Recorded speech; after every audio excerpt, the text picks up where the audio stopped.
All right. The last thing we want to talk about are photos. And photos are the number one thing, according to Houzz, that affects your ranking. Photos. And I can tell you for a fact, it's not more photos, it's really good photos.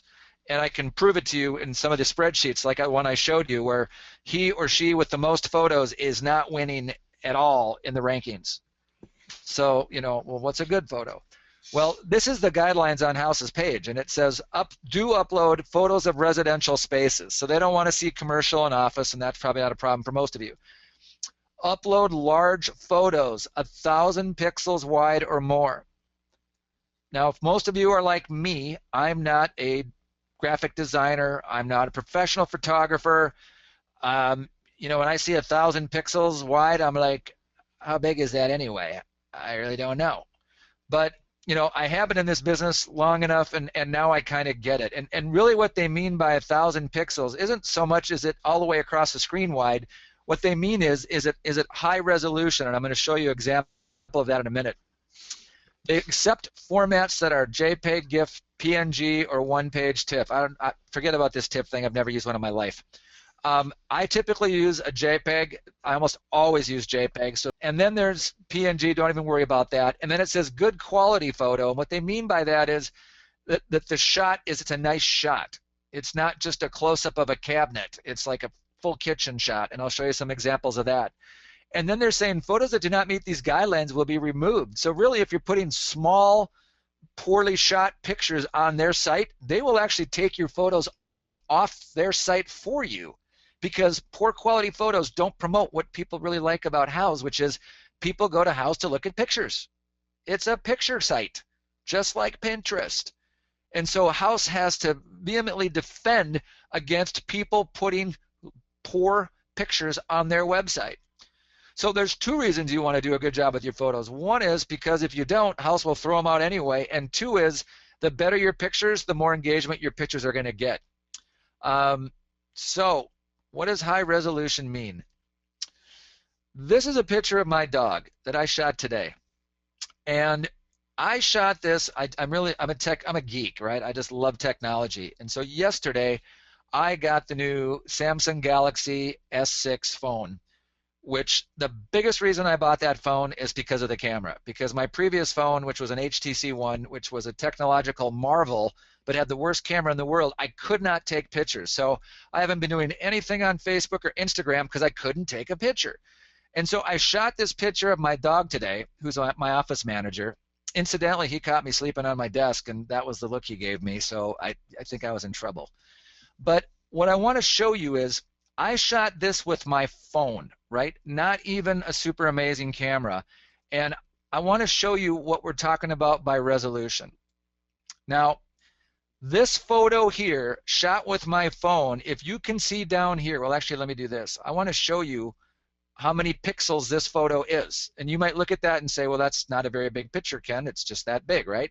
But if you use, by the way, I'm using paint.net, and paint.net is a free photo editing app. It's free, and it's a good one. I really like it. And some designers turned me on to it. So if it's good enough for a designer, it's good enough for me. So do you see this little picture of my dog? This picture is 2,988 pixels wide.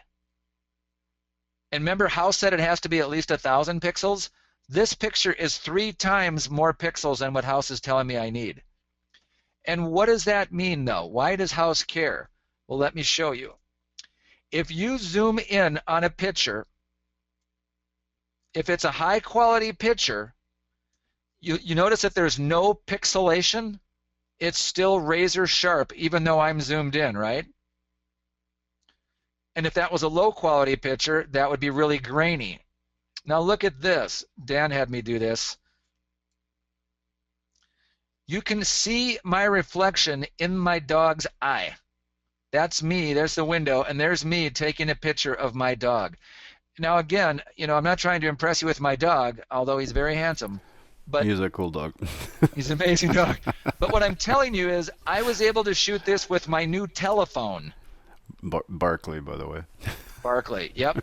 So for those of you that are saying, oh my goodness, I got to take better pictures, I mean, if you're up for an upgrade on your phone, I highly recommend an iPhone 6 or a Samsung Galaxy S6 because this picture is higher resolution than you can take with cameras that you'd spend $400 or $500 on. Yeah, or get a really good camera. Or get a really good camera. Now, the third option, and a lot of people in your business are doing this, is hire a professional photographer. So the woman that I spoke with today, Nancy out in Connecticut, her pictures look great, and she said, I hire a pro. She goes, I don't waste time with it. She goes, I'm not a good photographer. I don't have the equipment. Forget about it. She goes, I'm just going to pay these people, and they're going to do what they do, and I'll do what I do. But any way you look at it, you got to do it, that way. And now let me just show you real quick some examples of some really amazing photos so you can just see how valuable it is to you. So I'm going to go back to the US and I'm going to go Kansas City, Missouri to our good friend Kevin, 25 miles, and I think he's a general contractor there. Oh, see, and then it changes that again. Kansas City, 25 miles. Search. Oh, and by the way, if you see how I'm doing this, again, this is how you look for people. By the way, remember when I showed you that example of a really lousy idea book? That's this gentleman who's #1 ranked for general contractors in Kansas City. So, there's some forgiveness here. Let's see if he's done anything different with his idea books. I'm curious. Nope, he's still got the same one, right? But he's #1, so, that's why Houzz says idea books aren't that important, but I think they are for engagement.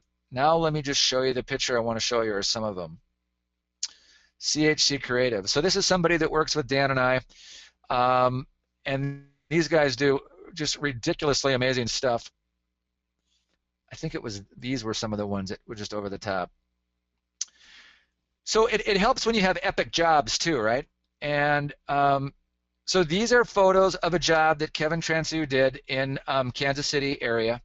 And it was an entire lower level remodeling job. And as you can see, needless to say, it wasn't a cheap job. This one picture was added to 802 idea books. This picture was added to 321.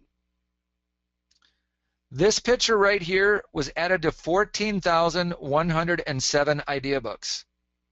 So what that means is Kevin's brand, using this picture as his vehicle, is on Houzz 14,000 times in different places. So Kevin, because of this amazing photo, has made himself very, very visible on Houzz. And that's the idea behind taking just super amazing photos.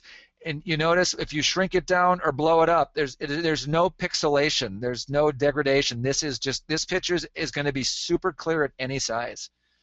So, and then just again, if I go up here and I just do kitchen, let's do a picture search again, right? So now I just want to find kitchens.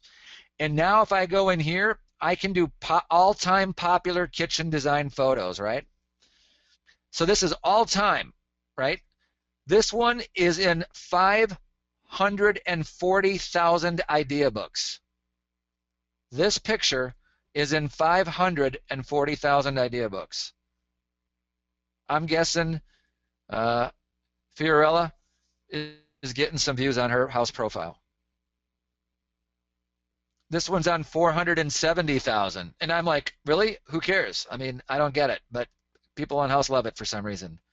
So if you're wondering, if you're saying, Ken, how do I take good pictures? What does a good picture look like? Well, all you got to do if you just finished a really nice kitchen project is go right up here and search by all-time popular and look at how these people are framing up their pictures. And again, if you don't have the money to hire a pro, just look at these pictures and you will see exactly how the pro stages the photo and what the angles are that they use, right? Because I wouldn't know this, but I am dumb enough to go out here and see what the professionals are doing and model that behavior, right? Look at this. Everything's open. Oh, I hadn't thought about that. That's great because this is obviously about storage. Look at this. So, you know, the value in the picture is this. And if you think about it, keep in mind, Houzz is a social media channel. What's important to Houzz? That their visitors come on their site and stay on their site. Why does Houzz want more people coming to their site and staying on their site? Because Houzz makes money by selling advertising. And the more people on their site, the more advertising they can sell. So if you and I want Houzz to be nice to us and put us in front of people in our area, we got to be nice to Houzz. And Houzz has told us exactly what that means. It means load up amazing photos, because this is really why people go to Houzz, to look at pictures. And then once they get those pictures, then they go up here and then they say, okay, I've made my idea book. Now I have to find a pro. And that's when you want to show up. Kansas City, 25 mile stuff like that. I hope everybody likes my dog. I mean, he's actually snoring. He's snoring outside my door right now. He's quite the snorer. Oh yeah, yep. We're gonna get him one of those CPAP things, so he can sleep better. I think he wakes up every 5 minutes because of himself. But you know what? It's 90 minutes. I think we hit it on the nut, and I do believe I've covered everything. So.